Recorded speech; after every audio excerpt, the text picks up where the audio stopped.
Hello, Luke here. I would just like to take a moment to disclose upfront that we sometimes talk about sensitive topics in our podcasts, and in fairness to our audience, we will try our best to put specific warnings in the descriptions of each episode. Now on with the show.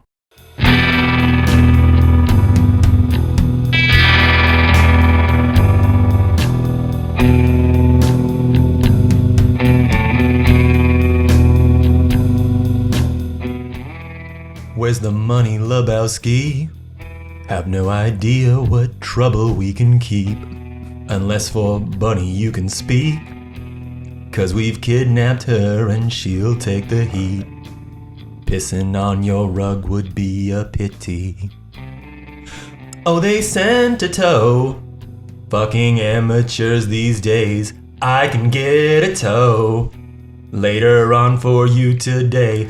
Dude, we both know that she'll show up later on some other day. I'm telling you, dude. Shut the fuck up, Donnie, till I am through. Here's what we do. The Nihilists don't have a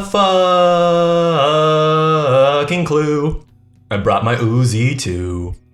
We have got this, dude. Do I Want to Know by the Arctic Monkeys. The first, I was telling Sam my process, it's just a word association thing. So it's like toe, and then toe, and no. And so then it was between this and You Ought to Know by Alanis Morissette. And I was like, I don't think I can keep up the like for the entire, I was like, okay, let's do this one. And then this one was way harder. A simple hippie burnout league bowler becomes involved in an intriguing kidnapping caper due to a case of mistaken identity.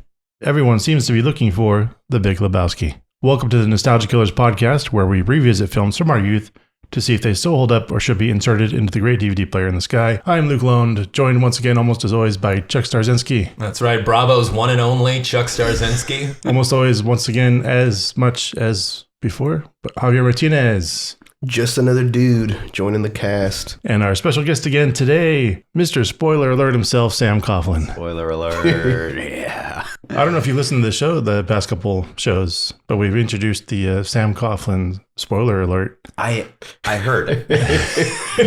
in honor of you. I'm going to jump to your guys' give us money on Patreon, because I gave you guys so little money on Patreon, and you named a segment of the show after me. That's true. So I was like, you can give 100 or 20 or 5, and I clicked other, and you guys still named a segment of the show after me. You hear that, listeners? You hear that, for a measly $25 a month, you could have a Jennifer Afghanistan is a bad friend and gave Michael herpes top 5. Also, the Sam Coughlin Spoiler Alert is my new band name, so. Awesome. Jumping the gun all over the place here. And it was me in high school. And be sure to stick around for the end of the show to hear our picks for the Sonic Death Monkey Top 5, where we pick our top 5 dream bowling teams from 5 different films. I'm pretty sure all 4 of us just love the hell out of this movie. So let's just jump in. Yeah, I hope so. Wrong. No, I'm oh, great. There's always one. Let's start with Sam. I know there's some I've heard stories. I've heard some birthday party stories and yeah. Some I love this movie. This movie is this movie and Fight Club. So I've done the big two of my transition into adulthood. You're not toxic in any way, shape, or form, are you? No, yeah, I'm just perfectly well adjusted. No, I remember hanging out with my buddies in high school and learning to drink and smoke pot, and the Big Lebowski helped us to learn to do all those things. Thank you so much, Jeff Bridges. Yeah. And to do so, yeah. Well, so when we were super amped, it was let's watch Fight Club again. When we got a little more sophisticated, it was no, we can get drunk and relax too. Oh, yeah. Nice.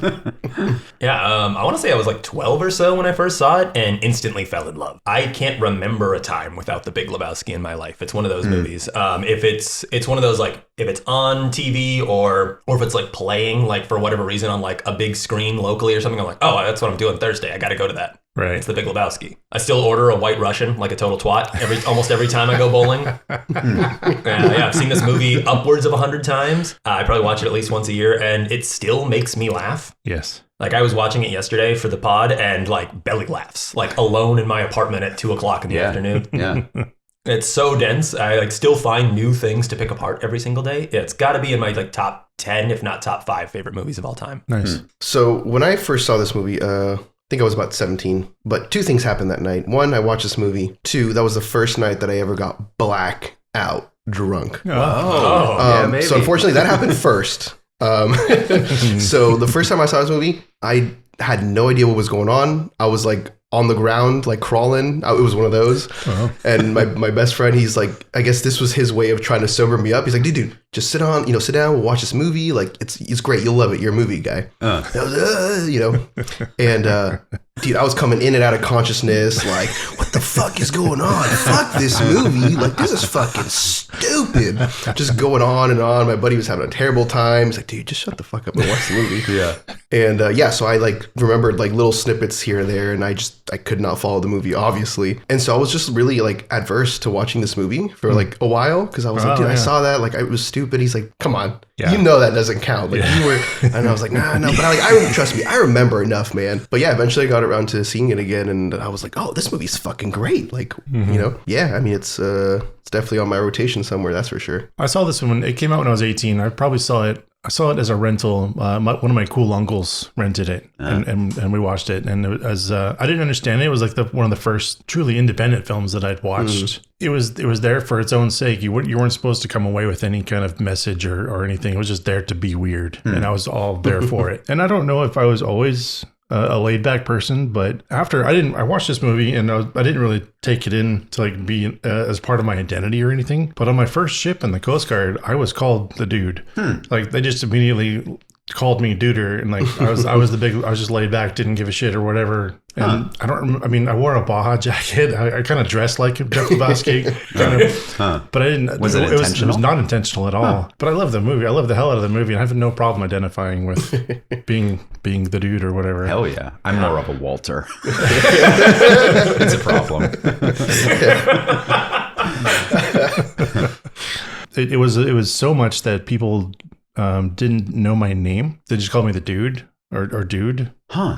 It was so much. They used so much. People thought I was Petty Officer Dude. Like, oh wow, what a cool ass name. Yeah. And then one of my first very fond memories of one of my favorite acoustic guitars I got, the Dude Abides, and lettering put on it. Hell yeah! I tried to find a picture of it to show you guys today, but I couldn't. But yeah, it was one of my favorite memories, my favorite guitars. Hell yeah! That's awesome. Yeah. My very first memory of this film was not seeing the whole film, but seeing a moment of it on television. Spoiler alert! It was a moment where someone's driving and the camera goes from one foot of theirs to the other. And at the moment, I was like, "What the fuck is that? Like, why would you show someone's feet while they're driving?" And then I was like, "Hang on a second, this must be hugely important." But then I was like walking through the living room, and my dad was watching TV, and I was like, whatever. And then I saw this movie years later, and I was like, oh, this is that movie that I remember the feet from, the toes. It was important, which is sort of badass that a movie could jump out, and with just like music playing and showing someone's toes, I could know walking through the living room, there was like a very intentional story being told. A very intentional story being told about essentially nothing, but still told very intentionally. No, that's a great jump into our favorite scenes. I mean, since you gave me first dibs, I'll just go, you see what happens when you fuck a stranger in the ass? It's so good. It's like that scene doesn't need to be in the movie. Like if you really want to like get super into it, and like if something's got to go, like it doesn't really push the plot that much. Yeah. But it's like one of the best fucking moments. Oh yeah. You just get Walter like in his element, just like good cop, bad cop. Like I still love like the police are here, and it's like, oh man, no, we're a couple weirdos you should not have let in your home. Yeah. Just I love Larry's just stonewalling him the entire time. Yeah. Because like, yeah, he has nothing to do with this, and like that is clearly not his car because he's 12. Yeah, and his father's dying, and he's Yeah, just right. like this poor traumatized all the 12-year-old. clues. Yeah. Did any of you ever watch the TV edit? I never knew this until researching this. Oh, when you but, find a stranger in the Alps. Yeah. This is what happens when you find a this stranger is in so the Alps. prevalent that in going through and doing the research, people thought that was the actual line from the movie. Yeah, so like people are like in the hilarious. goofs or like fuck ups part of the section. They're like they fucked up because like you want to be found in the Alps. I'm like, come on. Yeah. they're nitpicking the fucking TV edit line of the, and I had never heard it. So Yeah, I was gonna save this for the band segment, but Phoebe Bridgers, like singer-songwriter person who's kind of blown up over the last couple of years, her first album is called "Stranger in the Alps" because of that. Oh, really? No way. That's hilarious. that's awesome. Yeah, it's the greatest, most. I think it's probably, at least to me, the most iconic like TV edit of all times. Yeah. Yeah. I kind of want to watch it because I've never seen. I wouldn't dare to watch it with commercials. So I must have seen it because I know Find a Stranger in the Alps. Yeah, And yeah. honestly, when you said like, oh, the fuck a stranger in the ass scene, and I thought of a mountain for some reason. And I realized now, like, because I'm thinking Find a Stranger in the Alps. It's a good thing. I also loved, like, I was watching that this time and I was like, wow, what a cool thing where you just give an actor one line. And you say, like, you have this one line, go destroy a car with a crowbar, but only use the one line. Yeah. Oh my God. So great. Finding different ways to accentuate. Yeah. So good. And, I don't know why, but this is the first thing that I always think of when somebody says the Big Lebowski. It's the scene where they go to scatter Donnie's ashes. Oh, yeah. And it just blows back in their face. It's the funniest fucking thing I've ever seen in my life. Like to this day, like I have to pause the movie. I paused the movie a couple of days ago when I was watching it, and I was just laughing for like 5 fucking minutes. It also just sums up the entire. That's Yeah. the film in Yeah. one scene. Yeah. It is like Absolutely. you can't even fucking do this right. Yeah. Yeah. No, it's fucking great. And it's just like, yeah, and then in a way I'm like, oh yeah, like that would happen to me. Like if I was in that situation, like that absolutely would. Would you be the Walter or the dude though in that situation? Oh man, you know what? Or the ashes. Oh, or the wind. or would you Tyler Durden and just be all the people? just me by myself on the cliffside. Yeah. For me, that scene is just, and it just everything leading up to that. Yeah, I could never pick a favorite scene. So I just went with the opening one with the obviously you're not a golfer. yeah. That's So good. that's my favorite. My favorite way of being nice is the nicest way is telling someone they're stupid. Yeah. Yeah. And that's I never give them the reference if they don't know it, so I just carry on. But That fucking scene is so great too, because you just get like, obviously you get the meat of like what this story is going to be about, but you also just get dude a perfect encapsulation. You're like, oh yeah, like even when he's like being terrorized, he's still this very like, exactly. man, can we just like not? Can we just, what if you guys sat down and we talked about, it's a pacifist, man. Yeah. What do you think? Yeah. Where's the money? Oh, it's down there somewhere. Let me take another look. I love that so I mean, much. that line, I think that line alone is just, Yeah. And you get this guy who you realize is going to be like kind of a wise ass, even under duress. Yeah. These guys are probably going to kill you. You just don't give a fuck. Yeah.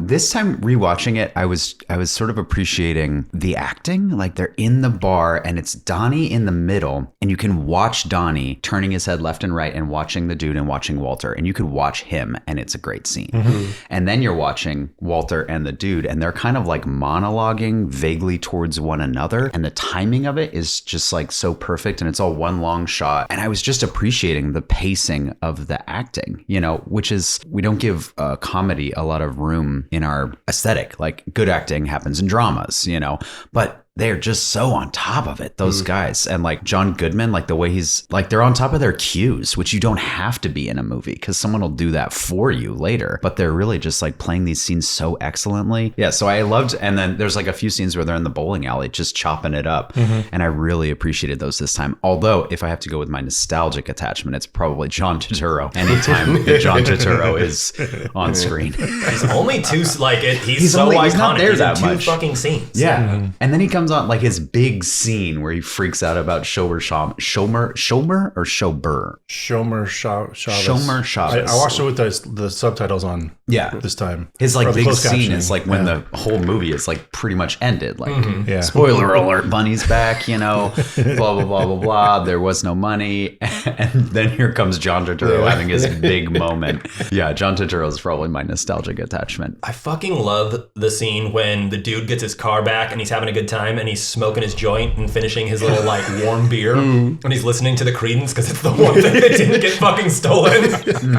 And then he just like, you know, a little bit of weed paranoia, a little bit of actually being followed. He like drops his joint, you know, burns his crotch, crashes his car. Well, he flicks the joint into the sealed, Which, like, I don't smoke weed anymore, but I've definitely done that level of stupidity where I'm like, this bowl is totally cashed. It's not, like, on fire anymore. And then I just, like, and just put my fucking, like, whole hand into it. And I'm like, fire, burning. Oh, God, that's just coal. That's just white coal. That is the hottest thing that can possibly be.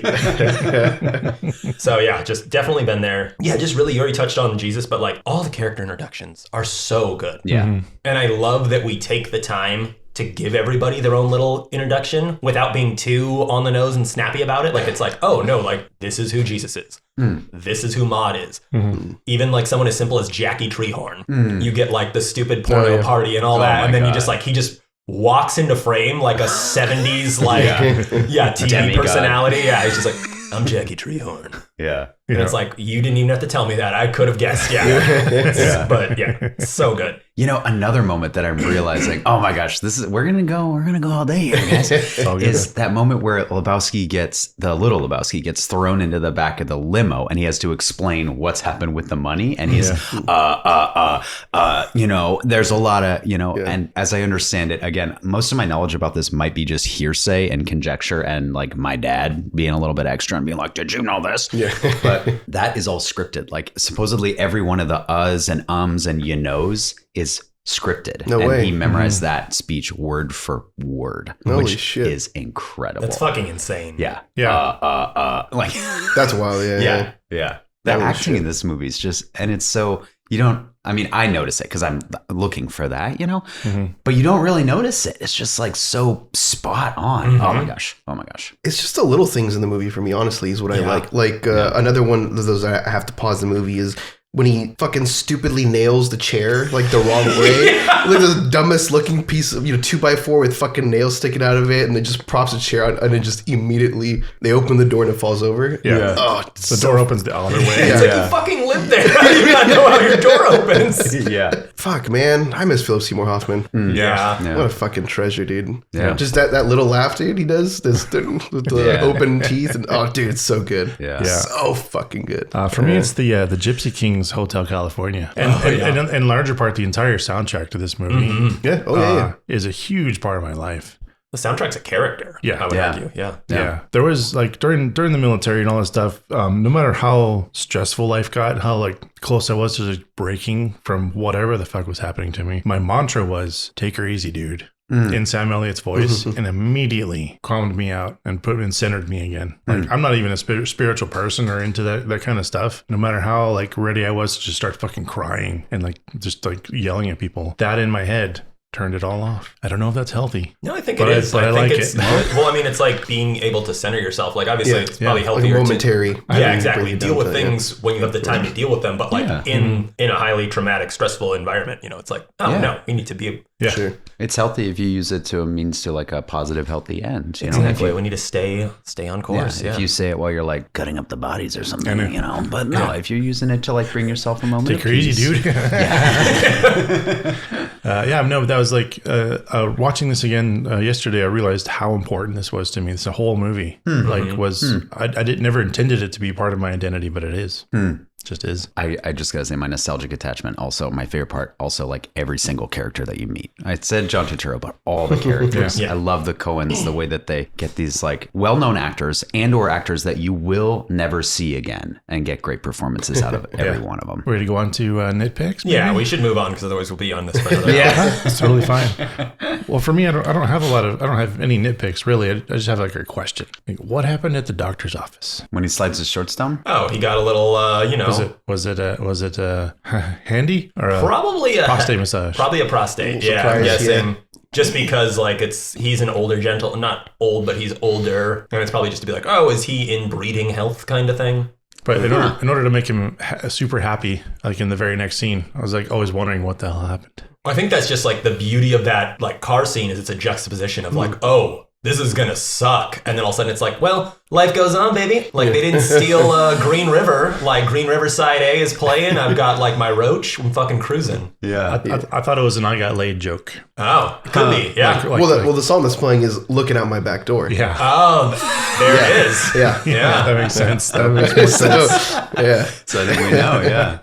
A closer reading. Yeah. Will reveal exactly what happened. See, that's what I'm talking about. Of all the little, like, there's so many things in this movie that it's like, that probably was like, well, we got to play Looking Out My Back Door. 'Cause he just got, Totally. Yep. All right, that answers that. Yeah, I only have one nitpick. So it's the casual racism against Asians and Middle Eastern people. And I'm not like excusing any of it, but like all of the comments pretty much come exclusively from Walter, who is, you know, he was in Nam. Like, these are the enemy. He's got this kind of like racial thing, us versus them sort of thing kind of looming. Because there's just a lot of like, I'm not going to say it, but like, word I'm not going to say is not the issue, dude. Yeah.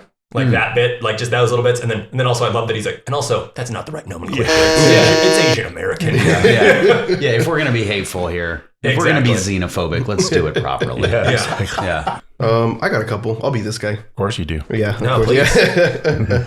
Yeah. I mean, I fucking love this movie, you know. And so, you know, don't get me wrong. I totally appreciate the production value and like the artistic, like the creative effort that went into making those dream sequences. I enjoy them just like as their own thing. But it takes me out of the movie. Like, I'm like, oh, okay, here we go. We're watching this for fucking 5 minutes. I agree to disagree in the sense that like it takes me out of the movie. It's a little bump, but I look forward to those moments. Like, oh yeah, that's right. This movie's fucking wild. Like, we're in his dream now for no reason. Yeah. I take your point. But I also, and I think of those dream sequences and I realize that like, oh, but I also look forward to them because it's like a weird little music video for a song that I might not have listened to and loved if it weren't for this movie. Like, I don't hate it. It just, you know. It's a nitpick. Yeah. And then my other thing, to quote Sam Elliott, you know, there's just one thing, dude. Do you have to use so many cuss words? What the fuck are you talking about? Yeah. I don't know why. I found myself this time around kind of picking up on that more. Just like, I don't want to say they're unnecessary, but like a lot of just fucks, like fuck everything. Like in the same sentence, it's like 3. Yeah. And there's moments where like it's funny and it works for me. But then there's other ones where I'm just like, oh, okay, like it seems weird. And it's funny because I'll reference that screenplay that I'm currently writing again. I found myself doing that the other day, and I was going back and rereading some of what I wrote, and I was like, oh, there's too many fucks in there. So I like got rid of a bunch of them, and I'm like, okay, that sounds better. So it might just be that that's like fresh in my mind, where like this time I was watching it, and I was like, oh, again, some scenes it's fine, and I couldn't really tell you why, and other scenes it just kind of, I don't want to say it bothered me or it seemed amateurish or something, but it's just, I don't know. Well, if they're not being used to any effect, then it is just like you can trim the fat and be like, well, let's get.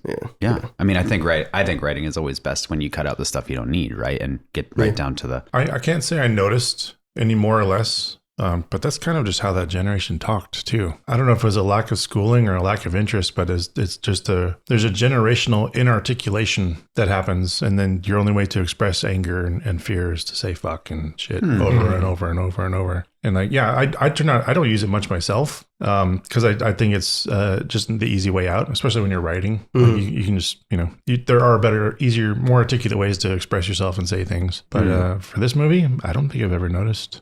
Yeah, because this is the first time that I watched that I really noticed that. What the fuck are you talking about? Yeah. I mean, in that moment it works fantastic. That's perfect, obviously. You know, I wouldn't even say, especially when it's a gag. Yeah, it's obvious gag. No, I wouldn't even say like, I'm not even saying like, oh, get rid of like half the fucks or anything. I know what you mean. There are a lot in there, and a lot of the trivia and stuff that's written about this movie is a numbering like 292 fucks. Right, sure. Were used in the movie, and so I just took it to be the characterization of these people. It's interesting that they're all sort of, they don't know how to express themselves, and they don't even, and maybe this is particular to Los Angeles, which is like a wonderful city that I always used to not like, because I'm like, oh, I'm from San Francisco. There's a rivalry, and LA's like, no, there's not, dude. You guys like, we're a world city, and you're a bunch of nerds, you know. But enjoy your Google Glass. The last time I was in LA, I was like, oh, I get it. LA is fucking weird. Like there's all kinds of weirdos here. That's so great. But like, I don't know, I was noticing this time And I think I was thinking about like, I wonder if the Coen brothers oeuvre, how you pronounce this R in the oeuvre, if their oeuvre could be, highly geographic. Because I think of like, Fargo, Raising Arizona. They're all about, many of them are about places, No Country for Old Men, you know? Anyways, so I was thinking like, if this is like their representation of LA, and it's weird and it's sort of unpredictable. And you got these, so the three people that I'm thinking of are like Jeff Bridges' character, Walter, and the Big Lebowski. And they're all like define themselves, I think, in relation to some form of American warfare and imperialism. You know, the Big Lebowski lost his legs in Korea. Walter obviously has some feelings about Vietnam. The dude, was a conscientious objector. And I don't know, but there's something about that, like this sort of like generation of Americans that had lost their shared identity, but knew that they were angry at somebody out there. Or I don't know, which like touches again on this sort of casual xenophobia that you nitpicked, because it's definitely there.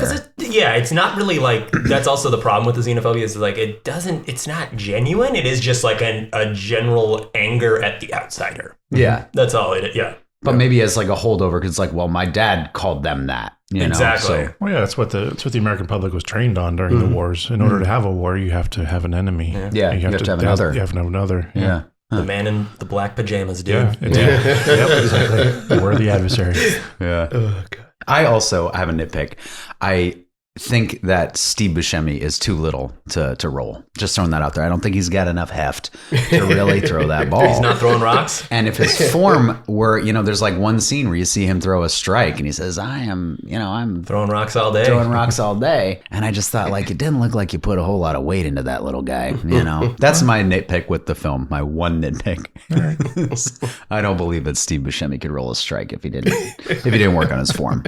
All right, ready to move on to Rainy Day Pairing? Yeah, I got Inherent Vice. Okay. Like, I think that would be a great, like, I mean, if you've got the time, because both these movies are a little long, but yeah, Inherent Vice, like, it's another fun noir, shaggy dog story. For me, that's the sequel to this, to the Big Lebowski. Yeah, it's like, feels like a spiritual successor. Yeah, sure. Very much. Yeah. Fight Club. Yeah. I think I mistake this Rainy Day Pairing with actually like a mashup. No, I mean, Fight Club and Big Lebowski. You want to do it. That's me in high school, and then me growing into an adult. I get Barton Fink. Yeah, just a lot of the same people back to back. Fucking love that movie. I need to rewatch it so bad. We were discussing the Coen brothers, Sam and I, before the pod started, and I was just like, that was like, we were going toe for toe. Like, have you seen this? Have you seen that? And then I was like, Barton Fink, and he's like, no. I was like, that's all I said about it. I just made a nonverbal grunt. You haven't seen it? No. Oh my God. Yeah, you have a whole world of like happiness ahead of you. I have a whole world of Coen brothers movies that I haven't seen, but I feel like I've seen them enough because they've osmosed into me through our cultural zeitgeist. But I'm like, I haven't actually seen Barton Fink. Yeah. I recommend all the Coen movies. Yeah. Except Hail Caesar. Hot take. Okay. You're allowed that. I mean, they got so many damn movies. I gotta say that one of them was a dud. It's okay. I think if I remember correctly, I think the critics would agree with you as well. All right. Right on. So for mine, I have my favorite my favorite comedic Coen Brothers movie. Because if I have to say it's No Country for Old Men, right? But without that on the table, it's Burn After Reading. Oh, yeah. I think it's the funniest fucking thing I've ever seen. I love Burn After Reading. I need to watch it again because that's one I could not get into. Yeah, I've only seen it once, and I remember it just being like, okay. Like, it's one of those, like, in one ear, out the other. So I would like to rewatch that one, too. I thought for sure you were going to say Raising Arizona. Yeah. I mean, they're all great. I mean, it's it's like trying to pick your favorite anything else film, but that's mine, and similar enough kind of whodunit or figure out like the follow the trail kind of thing. So I have this very overdeveloped sensitivity to a lot of things in this world. One of which is when I get the feeling that directors have figured out the formula that they can use to softball things in. So the reason I bag on Hail Caesar is like, the Coen brothers, they figured it out. They can just like be wonderful filmmakers. I'm not trying to say that they're not. They're awesome, and Hail Caesar is worth a watch. But it's like, they figured it out. Like, they just like make all these little side characters that are so quirky quirky and fun.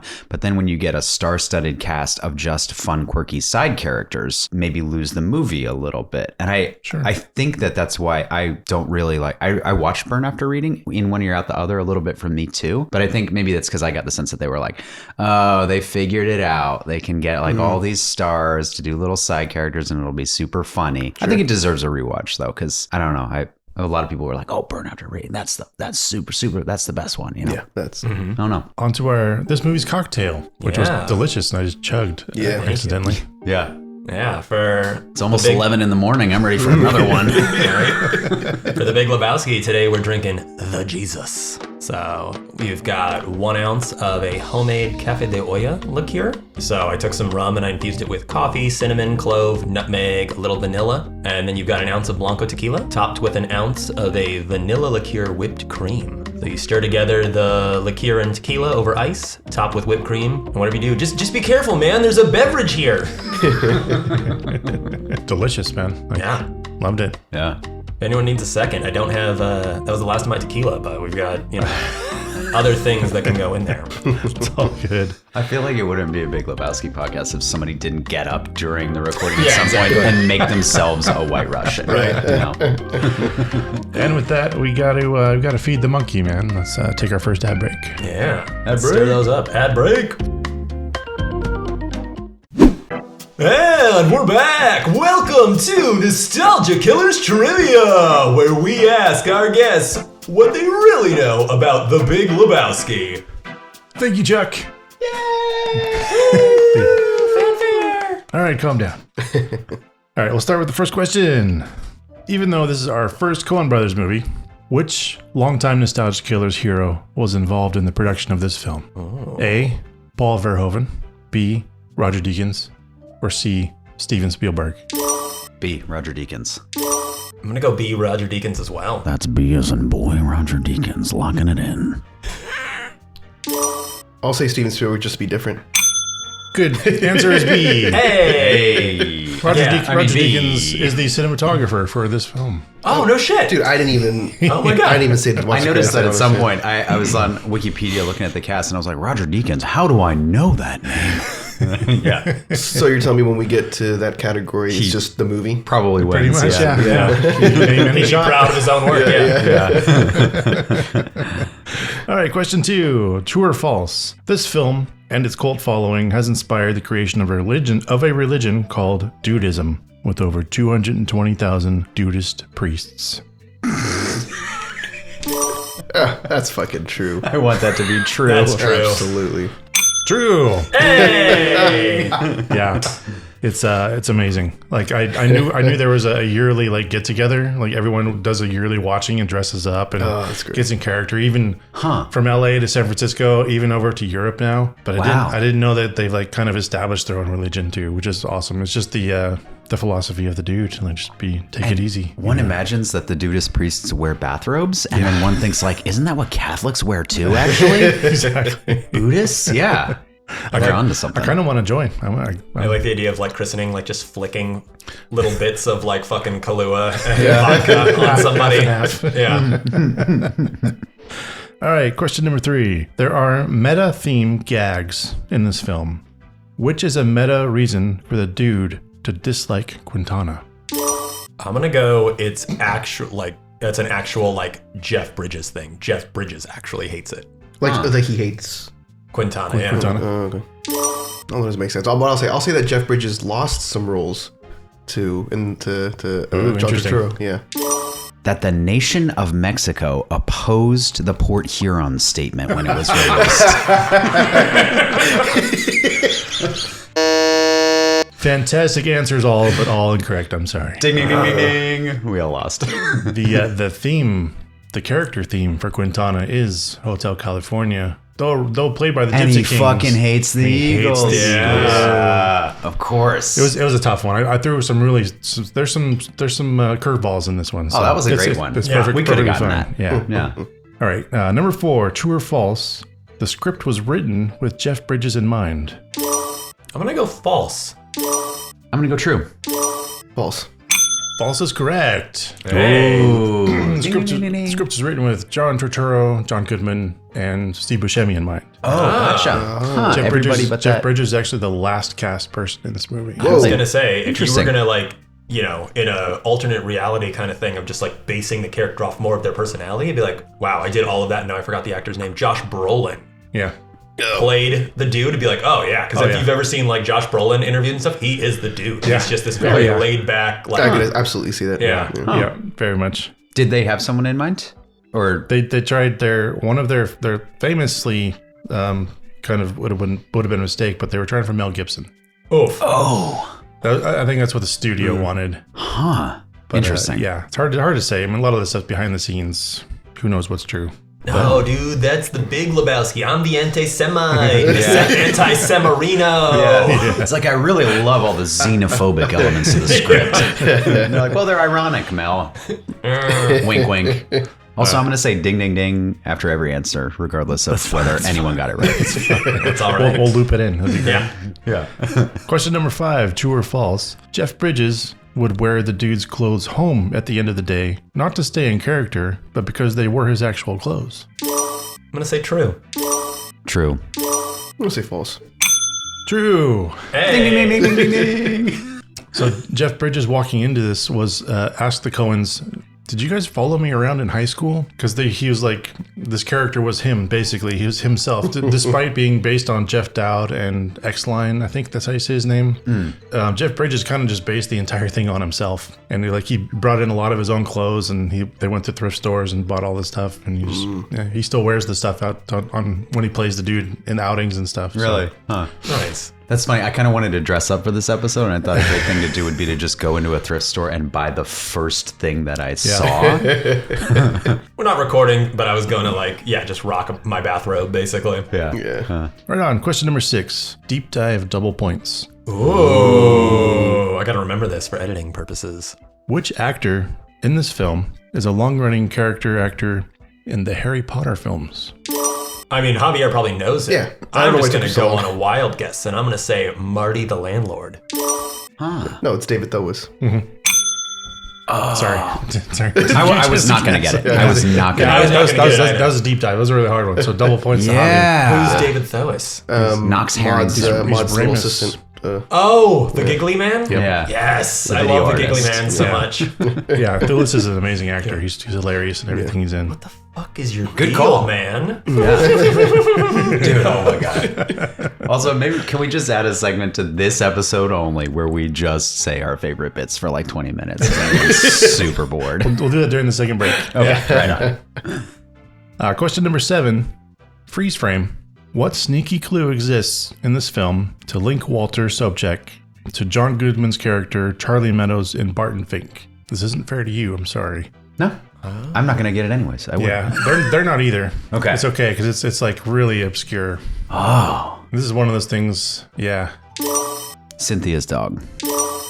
I'm gonna guess the coffee scene. The I'm not leaving here until I finish my cup of coffee. Like enjoying a good cup of Joe. I wouldn't even know what to. No, we'll just forfeit this one.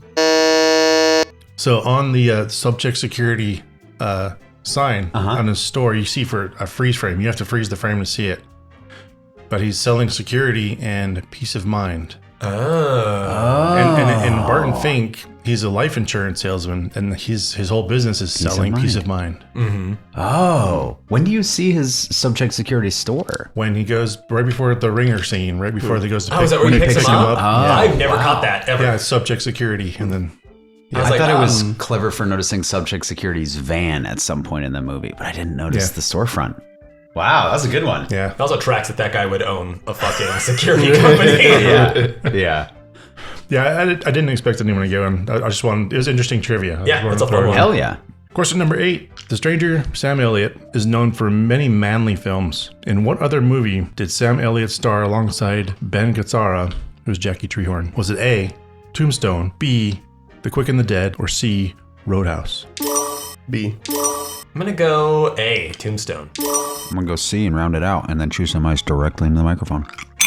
Sam wins. Hey, Roadhouse. Holy Roadhouse. shit. Yeah, I was surprised too. Huh. All right, on to question 9. What usual suspect also auditioned for the role of Brant? David Cross. I didn't read off the names, did I? Oh, no. You gave us an option. So this is gonna throw it, but A, Sam Rockwell, B, David Cross, C, Mark Ruffalo. Just to be different, I'm going to go A. And I'll do C, Mark Ruffalo. Should have gone with Sam over here. Yeah, David Cross. Definitely, yeah. All right. Yeah. I think Sam's winning. I can just picture David Cross in the role, too. That's why as soon as he said it, I was like, motherfucker, that's got to be it. Yeah. It's like just him doing his like, well, over here we have. Yeah. Philip Seymour Hoffman is almost like playing a David Cross caricature, right? Exactly. Yeah. Question number 10. All right. I have a pre-question. Who has seen Miller's Crossing? I have. I have not. Okay. Not sometimes. This is completely unfair to everybody then. But I know what it is. I don't know if that helps, but yeah. No, this is and Chuck may not even get it. But big money, 50 points. You can win the entire fucking thing no matter what. Oh. Wow. What is the possible subtext for John Turturro blowing Steve Buscemi a kiss when Jesus is introduced? I guess the bowling ball would make more sense representing this, but I'm just gonna spitball. The hat rolling down the path kind of thing. I don't know. I haven't seen it in so long that I'm like grasping at straws. I'm going to guess that in Miller's Crossing, John Turturro runs off with Steve Buscemi's lover. in Miller's Crossing, John Turturro kills Steve Buscemi. Ah. It's a kiss of death. Sam was the closest, but not quite. Oh. In Miller's Crossing, John Turturro and Steve Buscemi are actually lovers. Whoa. Oh. I don't remember that at all. Yeah. Well, that was the whole like premise behind the movie. Is they're secretly it's a 1940s film. They're kind of secretly homosexual.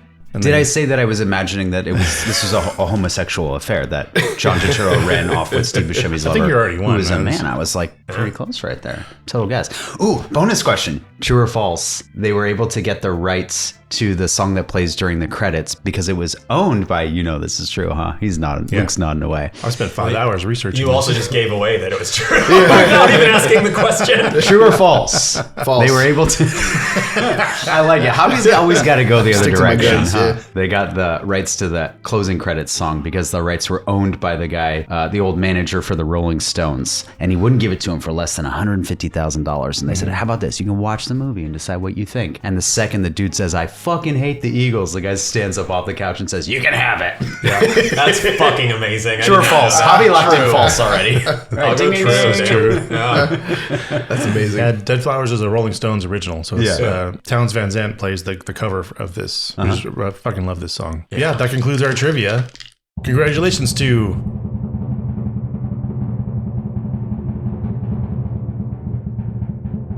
Sam.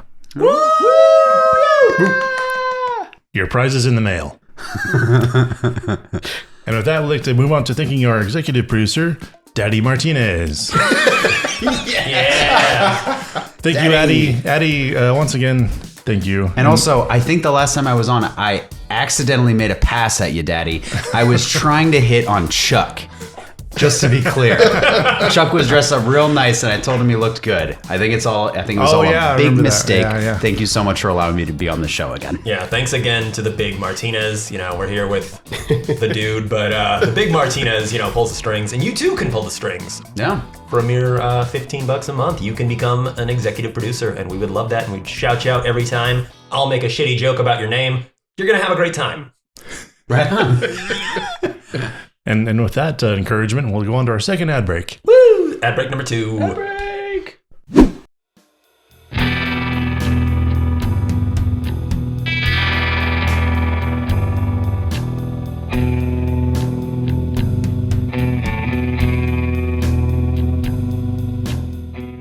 And we're back with Act 3, the award categories, where we always start off with my new band name. So my new band name is always going to be, I'm always going to be looking for like a instrumental post-metal group.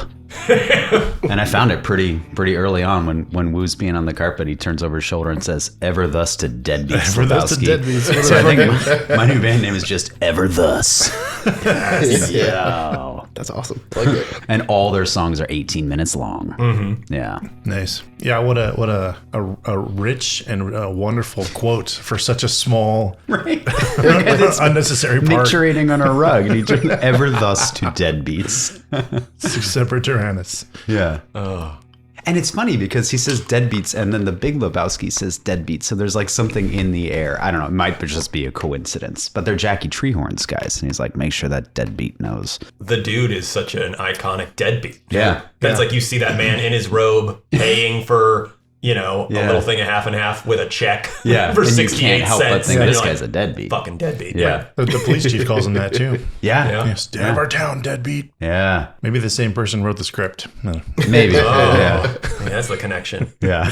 What do you got, Chuck? What do you got, Chuck? I got 3, as per, the huge. I've got Caucasian Gary. He's a singer-songwriter. No comma.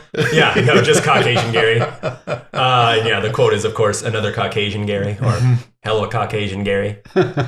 My second one is Calmer Than You. They're like a noise rock, like very just like in your face kind of thrashy band. And it's Walter when he's being cantankerous. Like, dude, calm down. It's like, calmer than you, dude. Yeah. Calmer than you. Such great childish. Exactly. Yeah. I know you are, but what am I? That mentality. Yeah. And then my final one is an EDM group. They're called Marty's Dance Quintet. And it's based off of the Landlord's one-man show, which I love that they go. And I love that that's a scene. And I love that it's like they use his dance performance for like just a little chunk of exposition. Yeah. It's just, And I love he's doing he's actually doing great work. He's doing like some very I forget the actor's name, but he did like 18 hours of rehearsal to do that with an actual choreographer. No way. Yeah, to get that down. Wow. That's fucking beautiful. It doesn't show. I don't know. If it was someone who jumped into it for the first time, Yeah. it was pretty good. But they might have also choreographed like how to make it not look great. Oh yeah, I know. too, I know it's on right? purposely. It's Tim and Eric bad. Yeah. Yeah. Yeah. Like watch that guy actually be like a classically trained Shakespearean actor. Totally. And then it's like, no. Like, I know how you're really grounded and in your body. Don't do that. Yeah. He's like, I understand because I did an internship at the Bolshoi. Exactly. I have Los Angeles, and it's a country group that does covers of Latin classics. Okay. Ooh. Yeah. Like a little Yo Quiero Sayer. Yeah, exactly. I have this horrible one. I have Preferred Nomenclature, and it's a Chinese hip hop duo. Ooh. That's sick. Taking it back. I like sick, it. Yeah. Yeah. I had bowl liquor, as in like the word bowl, liquor, put together, right? And it's a punk band. So good. And as an audio podcast, I just mind licking a ball. It was fun. I got a couple obvious ones, but then there's one I'm really proud of. The first one is Brant Can't Watch. I fucking love that line. And I love how he's just like, she's a free spirit. The second one was Calmer Than You Are, which is one of just my favorite little bits. Yeah. Hell yeah. What great character thing. But my favorite one, which I came up with yesterday, is White Russian Flavor Saver. Ooh. So when he's talking to his landlord for the first time, just after he made a White Russian, he dips his mustache all the way in. And he's got the flavor saver. That's great. Yeah. That's fantastic. That's my band name. Fuck yeah. I also had one occur to me, and it was Urban Achievers. And at first, I thought that they were like, you guys ever listen to that band Lightning Bolt? It's very loud and it's very noisy, and I think it's just a drummer and a guitarist, and it's fast and it's sort of awful. I don't know. Noise is the word that's coming to my mind. Sure. But I think that's actually Calmer Than You Are. And Urban Achievers is also a Chinese hip hop duo. Nice. Yeah. Okay. Right on. Onto the Roger Deakins Would Be Proud Award. Yeah, I mean, I just have like the fucking bowling lane title sequence as a whole. That's what I had. That's what I had. Yeah. It's just so beautiful. It's like one of the, I could watch that intro just on a loop. Yeah. Like if that was just the background at like a place I worked, like we're just like, oh, it's on the screen or whatever. It's like, no, I'd be happy as a pig and shit. This is great. I have The Second Dream. The dance choreography, the bowling costumes, the bowling pins is the crowns. Yeah. I just loved all of it, everything they went through to make that. That was effort. That was probably like 15 days of effort. Yeah. And I appreciate that whole, like all the way. When I was watching it this time, watching that scene, he rolls the ball and then he's floating down the lane. And I noticed that as he turns over, his hair turns over. And I was like, hang on a second. And then I went back and I watched it, and his uniform, also the bowling uniform or the cable guy uniform that he's wearing, also like folds as if gravity's pulling it down as he's turning over. And I'm like, hang on a second. Like, well, then what is supporting him? How did they do that? Trivia I never question. thought about it until just now. I'm like, oh shit, you're right. Yeah, and it was like but like I just assumed that if I looked at the uniform, I would be able to tell that he was on a skateboard, and they'd like, or something like that. I couldn't. It was a trip. For those two shots where you see him turning, he's on kind of like a rig where he's like doing this, you know, trying to keep his body straight, but he's like attached at the hips and the feet, you know, he's being held up. So he's having to hold his body up just during that turn. For real? But when he's not turning, he's actually on basically a skateboard. But for that turn, he's got to do it. He's got to does it twice. He turns over once and then he turns back over. Wow. That is remarkable. But yeah, it is. You can see the gravity change, and it's like seems it's real. It's you would like have to be really strong to do that, right? Well, there's different braces you can get to like keep your torso still, you know, and attached to the metal that's around your waist. Wow. And like a rigid bar, you know, that goes down to your feet. But yeah, there was the Roger Deakins would be proud of that because he figured it out. Exactly. No, also, I love that moment, Jackie Treehorn's introduction, where the camera comes down out of the sky and this man walks into the light and says, "Hi, dude. I'm Jackie Treehorn." I love that moment. And then I know it's like a cheesy shot, but just like the POV of the bowling ball at the end of the first dream sequence.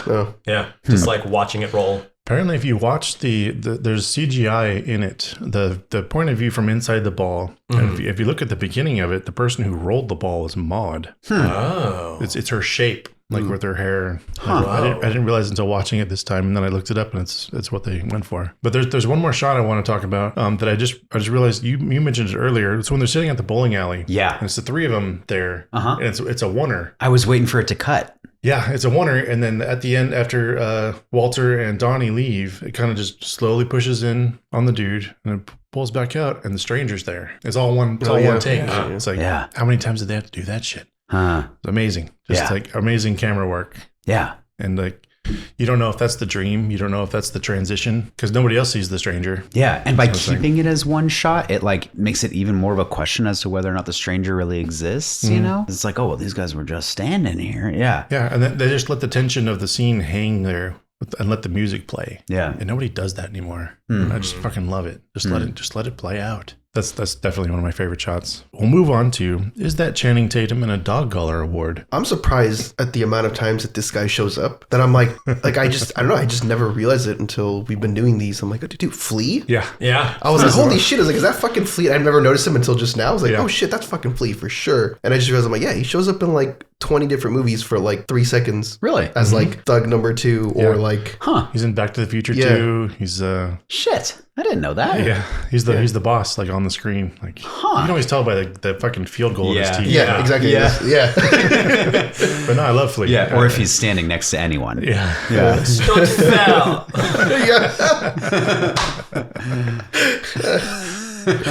Yeah, Flea's a good one. I don't know, like, it's not really, I don't know if it even counts because I know who this person is, but Philip Seymour Hoffman, I don't know. He's like not, I don't know. He's Philip Seymour Hoffman and he's playing this goofy little assistant and he's like knocking it out of the park. I don't know. Like, it almost seems like it doesn't belong in this category, but I couldn't help but think Flea also, like Flea. And I'm like, oh yeah, that's my guy right there. But yeah, Philip Seymour Hoffman. And I don't know if you guys are familiar with her, but the woman in the group is Amy Mann. Really? Yeah. Oh shit. Yeah. She's a very prolific songwriter and musician. Yeah. Yeah. Okay. Yeah, that's her. Also, there's that porn star in Log Jammin', which it would be, you know, but I've never watched porn, so I don't know, you know, but none of us have. I could imagine that might be like, is that Channing Tatum and topless, having just taken a shower. Yeah. Rumor was it's Asia Carrere. Yeah, I don't know, whoever that Somebody might be. told me that. Yeah. Or, Jessica Steinhauser. I looked her up. She has a really German sounding name. The plot is ludicrous. The plot is ludicrous. You can imagine what happens next. He fixes the cable. I had Dom Herrera as Tony the limo driver. Yeah, that's a good one. Yep. Yeah, just another one of those like very classic in the movie for 30 seconds, but leaves such an impression. Just a really quick. He's just doing he's a stand-up comic, so he's just doing like 2 seconds of stand-up. Yeah, and then they just turn him around so he's facing the other way and he does a bit. Yeah. I have another unfair one, but mostly because I just did the research for this. In there, when they're doing the cycles, the little theater, there's a person behind them. Whoa. Who happens to have been Charlie Kaufman. Oh shit! No way. What? The guy sitting in the background. What is he doing there? They're in LA. Everyone's just fucking in LA. That's just how it was back in the 90s. Oh, wow. Yeah. They're just friends. They're all friends. In the That's a trip. Coen brothers. Yeah, That makes sense. If you go back and watch it, you can figure he's out of focus a little bit, but you can tell it's him. Wow. Yeah. Yeah, that would be so fun to just like, I mean, it is fun to do that anyways with the little rinky-dink movies we make, but like, it would be so fun to just be like, oh, hey man, like I'm working on this thing. You want to come pop in and say hi? And it's like, yeah, sure. And it's like, you want to be in it? Yeah, I'll sit in the back, I guess. It's interesting. There's like a handful of scenes I'm thinking of Knox Harrington too, where it's like he doesn't really need to be in it. He's just there while there's sort of like an exposition dump, but they're like, oh, we can't just have an exposition dump. What's David up to? Someone needs to answer the phone. Yeah. Let's get that weird guy David Thewlis and have him like sit here and giggle while we move the plot along. His name in the Harry Potter films was Remus Lupus, which is both. It was basically Wolf. And there's Bunny in this movie. Oh, wow. And her license plate is Lapin, which is Latin for rabbit. I don't know if it goes deeper than that, but those are interesting little things. Yeah. I don't think we have a Hans Gruber for this one, do we? No, I didn't think of anything. I just said the death of the kidnapping scam by the Nihilists. Like that's such a, just them kind of like watching them realize that the jig is up. And just like, we take what you have on you and we call it even. The dude's like, shut up, Walter, we're getting out of this cheap. Yeah, exactly. Well, because the dude has like $3. Like, we takes what you have on you and we call it even. I love fucks that. you up and takes the money. She gave up her soul. Yeah, it's not fair. Also, just a random honorable mention to Peter Stormare. One of my favorite character actors of all time. He's in 1,000 movies, and he's a fucking great character actor. I actually, for the Hans Gruber Deathfall, the thing that jumped into my mind, and I don't know if this is, I might be in trouble for saying this might be hugely insensitive, but when the Big Lebowski... I love that part. I see what you mean, Sam. Yeah. No, but seriously, when the Big Lebowski gets thrown out of his wheelchair. Oh, yeah. That's so good. I would never throw anyone out of their wheelchair, no matter how much they might have deserved it. Right. But like that guy lying on the floor just weeping. Because fuck the Big Lebowski. Oh, yeah. He's a piece of shit. Yeah. This phony gold brickin', whatever the hell that means. But like. Gold brickin' ass, yeah. Gold brickin' asshole, yeah. And I don't know, like something about, it's like a cruel and provocative moment. But fuck the Big Lebowski. Yeah, and it also just speaks to how fucking stupid Walter is. So good. Like, it's just like, he's just constantly, just paranoid and jumping to conclusions at every chance he gets. It's like, well, if this happened, if A equals B, well, then C's gotta be true. You're taken from needy little orphan achievers, man. You are fucking... So the fact that I think that's awesome, I think makes me more of a Walter, and I am sorry about that. He didn't learn from the Larry Summers incident at all. Yeah. It happened a day before. Yeah, that you should just take a deep breath. Still no restraint. Yeah.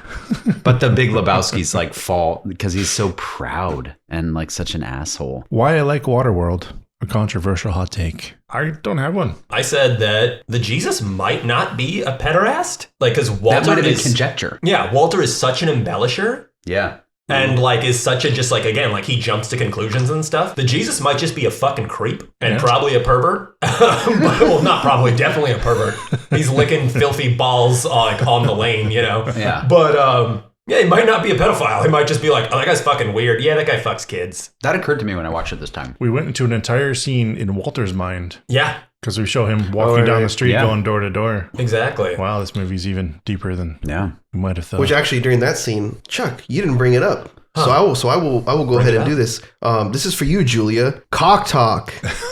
Yeah, just in that scene specifically, that's in the right. Gypsy sequence. Yeah, John Turturro has like a clearly visible, like huge fucking penis, like 11 fucking inches. It's insane. Yeah, it's crazy. You can like see the outline, the balls, and everything. And it's I caught that this time, and it was so fucking funny. Also, I just love that that's your outfit. Like, you're like, by the way, I'm a sexual predator.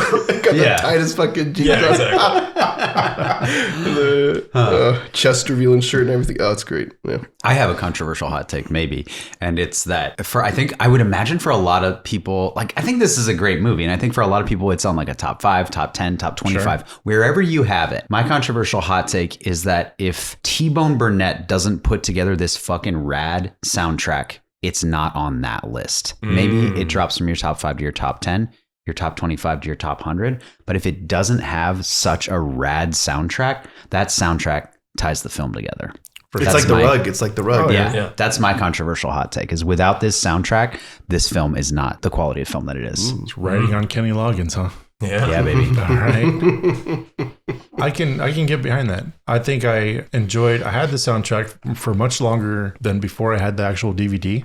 So I just listened to the music over and over. I saw the movie a couple times, listened to the soundtrack on repeat, just like Pulp Fiction. But yeah, I could totally get behind that. I think it was Kenny Rogers. It was Kenny Rogers. Oh, Kenny Rogers, yeah, not Loggins. Kenny Rogers. That's why it's weirder. Loggins. That's right. Yeah. Rogers, Yeah, which took me by surprise. Yeah, because you go from like this fucking, acid washed, like hippy dippy 60s jam to like, well, we're going to pivot. We're going to go a little bit more like middle America and talk about, we're going to become the gambler. My only exposure to Kenny Rogers is Will Sasso's Welcome to Jackass. Kenny Rogers, Welcome to Jackass. Yeah. Those are the only two things I know about Kenny Rogers. Is this song and Will Sasso. The gambler, he broke even. It's not really a hot take, but it's kind of the only place where I thought I could put this in. I believe that Zach Galifianakis has based his entire character persona off of an amalgam of Donnie, Walter, and the Dude. I swear I had this thought while watching the movie. I was like, those three, that's Zach Galifianakis. It's just a blend of all of their like laid back, but then the crazy outbursts, and then also being the one who's told like, dude, shut the fuck up. Stop talking. It's like this. Yeah. That's I just and it made sense. I could see him going like, oh, watching that movie and be like, yeah, I'm gonna do that. I'm gonna do all that. Yeah. Make a career out of it. And then sometimes I'm gonna do a little more of one and a little less of the other. Yeah. Now on to Blue Velvet meets Blue's Clues. What would you mash up the Big Lebowski with to make it either better, more interesting, or just different? I think I have the weakest one, so I'll just go first. But the only thing I can think of. So I have The Big Lebowski meets Pineapple Express. It's a little similar in terms of, the laid backness of the characters and just kind of going with whatever kind of happens. I know there was a talk a long time ago of like the possible like Pineapple Express and a Superbad crossover. Coming together, yeah. Yeah, so, but maybe instead of do that, do this. Channing Tatum would have to find that dog collar again. So my movie's called Where's Your Car, Dude? So it's literally the script, beat for beat plot line of Dude, Where's My Car? Except you swap out Jesse and Chester for the Dude and Walter. So you've got Walter having a very, problematic moment during the Chinese drive-thru. I've also got, you've got the Dude kind of really vibing with the whole Zoltan cult. Like he's like, I don't know, man, they might be onto something. Right. Nice. My mashup might lead to catastrophe. We have to shut down the podcast. Yeah, nuclear proportions. But check this out. I've been holding back this drum roll, but here it is. And the Oscar for Best Picture goes to The Big Oppenheimer. And I just thought, like, what movie has the exact opposite pace and the exact opposite level of, like, silliness? What movie takes itself as seriously as you could? Yeah. And then I was like, oh, this movie that everyone says is going to win this Oscar for air quotes, Best Picture, on air quotes. I just thought that would be hilarious. A movie about nothing and a movie that takes itself super seriously and a movie that, like, churns until its relentless fucking end and a movie that just sort of, like, wanders along until the end credits. Yeah. You got the wrong guy. I'm not Lebowski. I am become death. Yeah. I'm the little Oppenheimer, man. Mine's a little similar method. I got this one mixed up with Blade Runner. Oh. So Decker is the dude, and Walter is a replicant. It's just hilarious because nobody has any motivation. Yeah. None of the characters actually want to perform their task. They're just kind of wandering around. The plot actually just comes in and shoves them into the door and does whatever. That's interesting too, because they're both sort of like detective movies with a huge dash of something that makes them awesome. But yeah. Yeah, I could see, the dude as Decker and just like not wanting to do the job, not caring about it, but like his house blows up or something and he's just shoved into. Yeah. And on to Here Comes Kanye.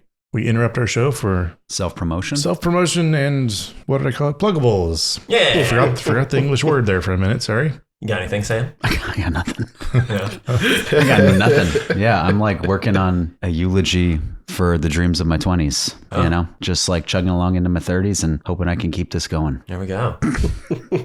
Happy times. Dr. Honey, Phaedra, rest of the gals, sit down for a lovely dinner. And who do you think walks by, expertly takes that order, and delivers a cocktail? I hope it's a tall drink of water. It's a tall drink of water, which they don't take during the entire shoot. They were pretty wasted. But yeah, you can tune in to Married to Medicine, Season 10, episode not sure number, Let's Take a Napa. And you can see your lovely co-host, just chop it up with some of the biggest names in women doctor, housewife-based entertainment.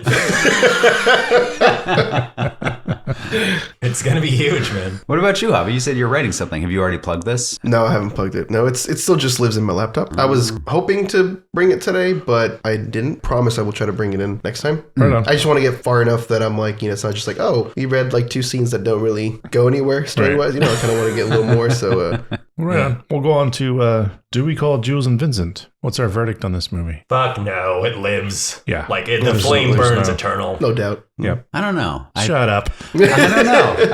I was listening to one of your guys' other episodes and I was thinking about the Big Lebowski and you said blah, blah, blah, or should it be inserted into the great DVD player in the sky? And I thought, I think the dude would be down to be inserted into the great DVD player in the sky.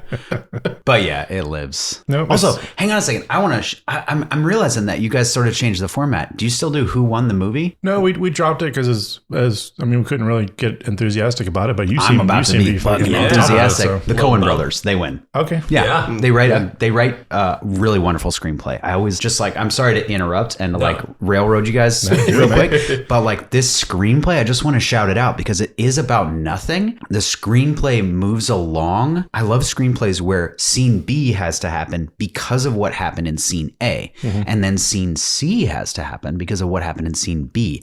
And I think that even though you might not imagine this as being like the tightest screenplay, it really has quite a lot of like, oh no, this story has to happen, even though the story then proceeds to unfold about basically nothing. Oh, yeah. I just want to shout out the screenplay. I love the screenplay. Yeah, no, in my study of noir films over the past 10 years, this is a noir detective movie, and it's like purest form, despite it being a bunch of hippies and bowlers. Yeah. But yeah, you're very right. Yeah. It's an extremely good screenplay. They basically, what you hear in the movie is the screenplay. They may have cut some things, but there's no ad-libbing. There's no, that is the script. This is what they wrote. This is what was in their heads. All right. Sorry. Back on track. That's fine. No, I guess we're all going to let it live, right? Yeah. Even Javi? Yeah. Yeah. Yeah, that's fine. I'll play along. I'll play your little game. That's fine. I was going to kill it just to be provocative. I mean, even if one of us did, say to kill it, I mean, that would just be like their opinion, man. Yeah, exactly. Well put. We'll go on to our Sonic Death Monkey top 5. Our top 5 films with the characters we would fill out our dream bowling teams with. We'll start with number 5. I got Raul Duke and Dr. Gonzo from Fear and Loathing. Hell yeah. That'll be my first pick. So my number 5 starts horrible, and then by the time you get to my number 1, it's like, oh, okay, I now you understand the question here, and I didn't have a chance to come up with a better alternative. So my number 5, I had John Wick and Kane from John Wick 4. I figure that hand-eye coordination's got to translate to something. Yeah. So, I mean, if I'm looking for skills-based, but then I You're realized... looking to win. You're not looking to have a good time. Yeah, that was part of the prompt. Consider winning. Consider having a good hang. Good Later family. I realized then that probably would leave me no room to play, and I would just be holding them back. That probably wouldn't be very fun. You'd have to be the fun time while they were like, yeah. Yeah. I went Red and Sol from Pineapple Express. Probably be a fun hang, and also it's that thing where seeing them once a week is probably the amount of time you can spend with them without it getting super annoying. Yeah. So it's like you can hear Red's crazy story, you know, about like the last time he went to the casino or strip club or whatever, and then you're like, all right, that's enough of you. I'll see you on Thursday. I did a top 20 actually. Shit. No. I think this is funny. I think I misinterpreted this because my list is actors that I would want to hang out with. That's totally fine. That's But I totally didn't fine. consider going bowling with the characters that they're playing in these movies. So number 5, Escape from New York. I'm bowling with Snake Plissken and the Duke. Yeah. But also as an alternate, we've got Harry Dean Stanton and Lee Van Cleef. I feel really confident in that bowling team. That would be a laid back bowling game. Yeah. Yeah. With like the that. actors, not those characters. Oh, yeah. Because you'd be dead. Yeah. No. Right on. My number 4 is Gus and Ralph from Groundhog Day. The two guys that were already in the bowling alley. Yeah. And Bill Murray goes on a ride with. I was going to pick Bill Murray from like 5 different movies and have him like... Just on each team, yeah. Just to have like 3 Bill Murrays on my team. But you guys said that Bill Murray's an asshole, huh? In real life, yeah. I mean, But not that his you started his this, but that his behavior. Yeah, he's notoriously difficult to work with. Kind of a diva. Kind of like in Groundhog Day. My number 4, I have Deadpool and Domino. Nice. Deadpool 2. That'd be Yeah. fun. And that's great because I feel like they have the skill, but also that would be a great time. Yeah. I think he's hilarious and And if you lose, you can just kill the other people. doesn't sound like a bad time. Yeah. My number 4, I said the Spice Girls from Spice World. Not from the real world? No. I said, aside from Posh, they'd probably have a lot of fun bowling. And also, dude, Sporty, she's going to win. Oh, of Yeah. course. She's going to bowl a 300 without us. So, yeah. Yeah. That's good. My number 4 is Shanghai Noon. I'm bowling with Jackie Chan, who's good at everything. And Owen Wilson, who seems like he would be good at bowling. Yeah. I don't know. Yeah. I went with a lot of Midwestern types on this list. Oh, yeah. I mean, That's that's who, you watch, the Brunswick, that's it. Yeah. Yeah. It's in Ohio. Exactly. Yeah. My number 3, this is pure intimidation tactic. But the Lord Humongous and the Gyro Captain from Mad Max 2. Fuck, okay. Just walk away. We'll spare your lives. And they bowl like a 9 and win. Oh, yeah, we don't have to play because the other team shits themselves and leaves. Yeah, there you go. Just walk away. My number 3 was kind of Chuck's number 5. I had Dale and Saul from Pineapple Nice. Express. Nice. Yeah, it'd be a great time. Get a little stone and go do a bowl and then bowl. Yeah. Yeah. Yeah. I think Seth Rogen on anything would be just fun. probably. Just a cool dude. He seems to be like the one person who made it out of that whole group, like Unscathed. on a steady course. Yeah. And he's still just having a good time. My number 3 is Neo and Morpheus from The Matrix. We just pop some fucking red pills and, we would bend reality and like we would just get, a 600 because that's a thing you can do when you can, rig the zeros and ones. Do they never sit down? They just stand up in their trench coats? Like, Yeah, exactly.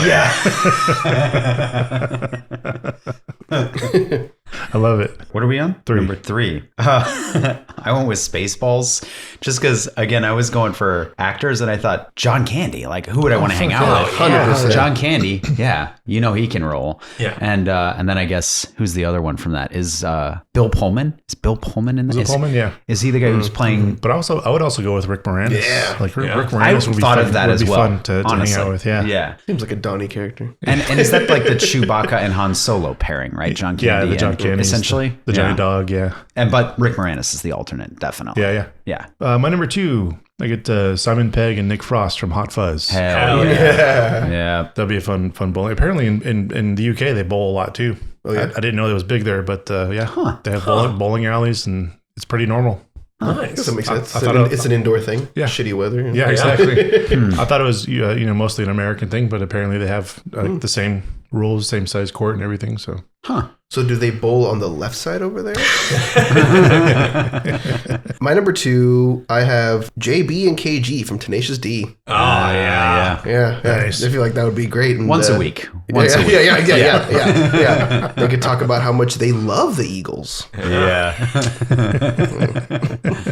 My number 2, I've got Samantha Kane and Mitch from A Long Kiss Goodnight, because one of them is an amnesiac super spy who can remember how to do anything perfectly the second the plot needs them to. So she's just fucking killing it. Gina Davis is just, gonna get us the 300. And the other person's Samuel L. Jackson. So yeah, you're just hanging out with Samuel L. Jackson, smoking cigarettes, and like, damn, this bitch can throw.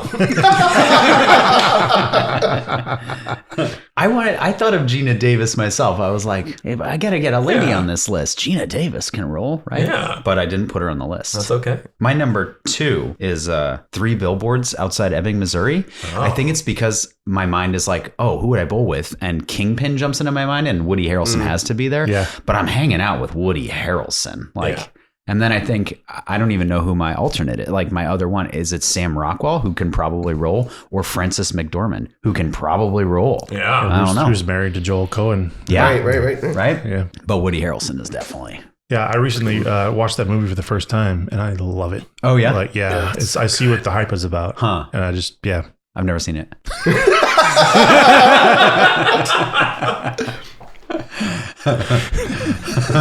Well, just so you know, in that movie, Woody Harrelson is a serial killer who... No, I'm just kidding. Yeah. Nothing to do How do you feel with now? Right on. My number 1, I got Baby Bowler and the Spleen from Mystery Men. Oh. Janine Garofalo Yeah. and the Spleen, Paul Rubens. Rest in peace. Have you ever seen Mystery Men? Oh, remember? Yeah. Well, Baby Bowler has her father's skull in her Exactly. bowling ball. He's Cursed he bowling can, ball, he can like fly anywhere he wants to. So we're gonna win. It's just me and the Spleen can just sit back and fart and Dude, and who plays the guy who throws Hank Azaria? Oh my god. yeah, just force. Dude, I fucking love the Blue that Raja. movie. This is my father. Carmine. Sal. No, it's the other way around. Meet my father. Sal. Carmine. You can cut that. I love that movie though. The amount of times we say we're going to cut stuff and it still just ends up in the... That's the stuff that gets put on the commercial. Fair enough. My number 1, surprise to no one, is Jules and Vincent.